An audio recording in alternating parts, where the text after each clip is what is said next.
Nous sortons d'une extrêmement riche semaine de la finance climat à Paris. Et cette semaine était d'autant plus importante qu'elle intervient quelques jours avant la COP25 où on appelle à l'urgence climatique mondiale. La bonne nouvelle, c'est que le monde de la finance a conscience de cette urgence.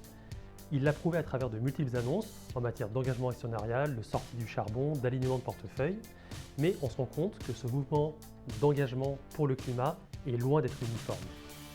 Deux mastodontes illustrent la diversité de l'engagement climatique du monde de la finance. D'un côté, AXA et de l'autre, la Société Générale.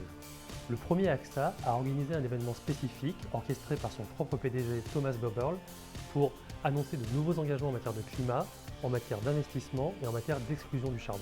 En 2015, l'ancien PDG d'AXA, Henri Lecastre, avait été le premier à annoncer une politique d'exclusion du charbon et cela avait changé le monde. Le nouveau PDG a décidé de relancer cette politique radicale. À l'époque, comme aujourd'hui, d'aucuns avaient grincé les dents en disant « on ne peut pas tourner le dos à nos clients, le contre-coup va être terrible ». On va quand même le faire, avait répondu Henri Lecastre en 2015, et en 2019, Thomas Buberl leur répond la même chose. Côté Société Générale, c'est Frédéric Oudéa, directeur général de la banque et président de la Fédération bancaire française, qui est monté au créneau. Il répondait aux ENG, les Amis de la Terre et Oxfam, qui accusent les banques françaises de financer le réchauffement climatique via les fossiles.